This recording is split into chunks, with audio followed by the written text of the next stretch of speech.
নমস্কার বন্ধুরা, শনিবার 12ই এপ্রিল জগন্নাথ মন্দির দর্শন করে চললাম আমরা চুইরো থেকে সুগন্ধা হয়ে সেনেট রাধাকান্তজির মন্দির দর্শনে। যাবার পথে পড়ল মা বিশালক্ষীর একটি মন্দির। মন্দিরটি অতি সুন্দর।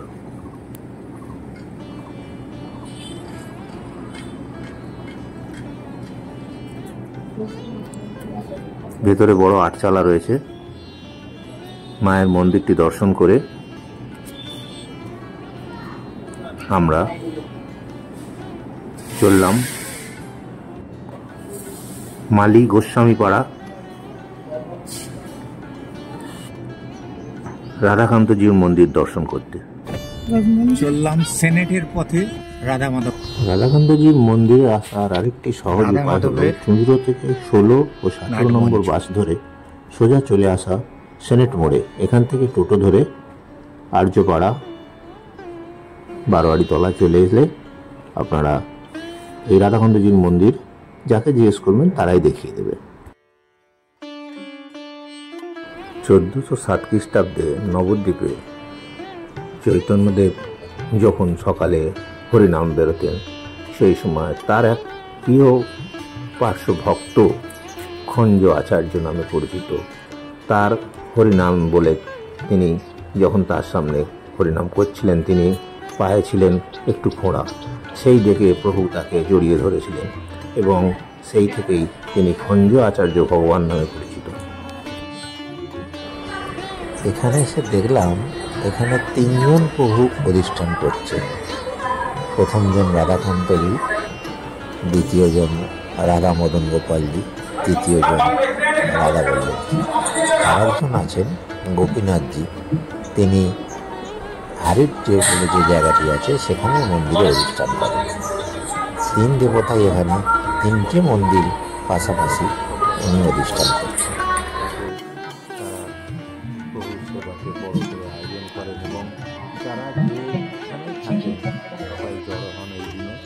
আমরাও এরকম একটি দিনে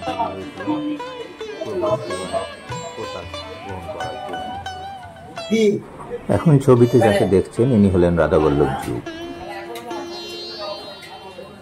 ওরা পেতে দিই নাকি আছে এখানে কান হবে ও বলছিলি বাবা।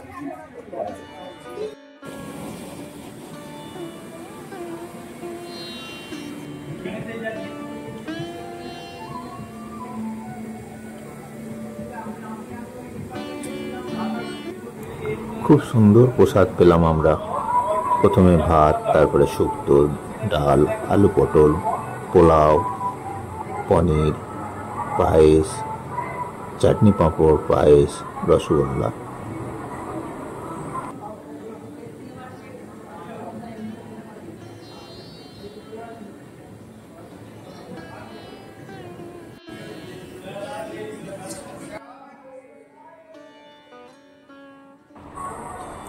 আজ চলবে সারাদিন প্রভুর নাম গান এবং এই উৎসব রাত্রি অবধি চলবে।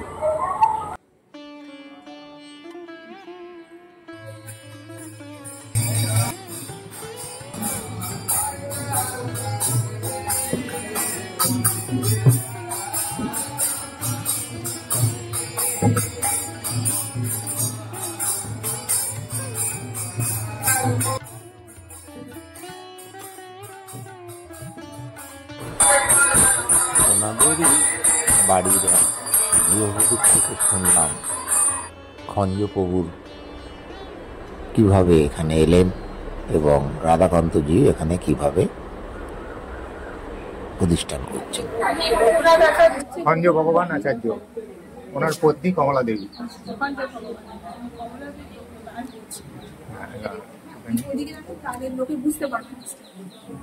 খঞ্জ ভগবান ছিলেন হচ্ছে চৈতন্যদেবের পার্শ্ব। আচ্ছা, একটু তুলে ধরি, লেখাটাকে তুলে নিই।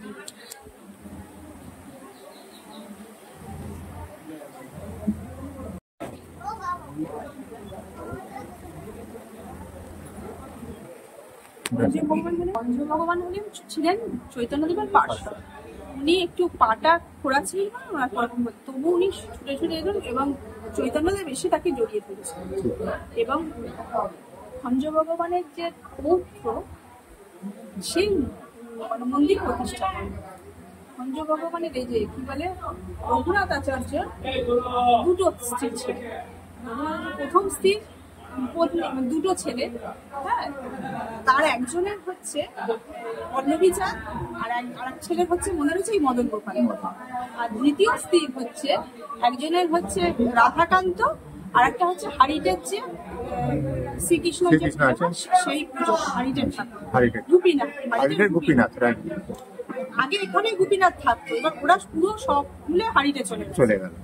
এবার এই মানে রঘুনাথ আচার্য চিরধান দিবস হিসাবে তার পৌত্র বল্লভাচার্য এই মন্দিরটা প্রতিষ্ঠা করে এবং সেখান থেকে এই যে মুকুটটা দেখছেন এটা রানী রাসমণি দিয়ে গেছে।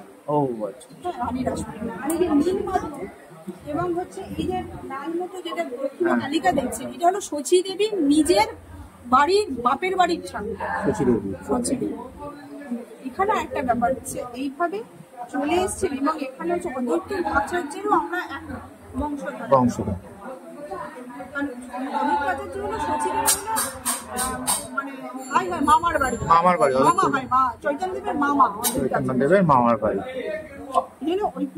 এইটা নেওয়ার জন্য ইস্কন মাথা খারাপ করে ফেলেছে আমাদের, যে আমাদের দিয়ে দেওয়া বলে, কিন্তু আমরা কোনো দিন যতদিন পারবো আমরা চালাবো। বছর ধরে চলছে, 500 বছর মতো হয়ে গেছে, চলছে। কি হবে তো কেউ জানে না। প্রভুর ইচ্ছে যে এখানে যতদিন থাকবার থাকবে।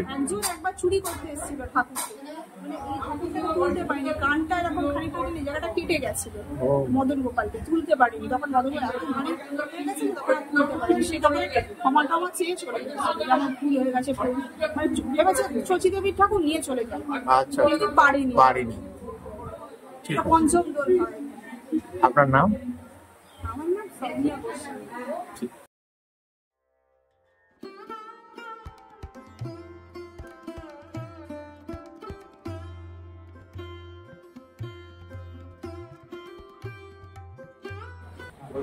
দুই প্রভুকে রাধাবল্লভজির ঘরেতেই নিয়ে গিয়ে এক জায়গায় বসিয়ে ভোগের ব্যবস্থা করা হলো এবং দরজা বন্ধ করে কীর্তন গান শুরু হলো।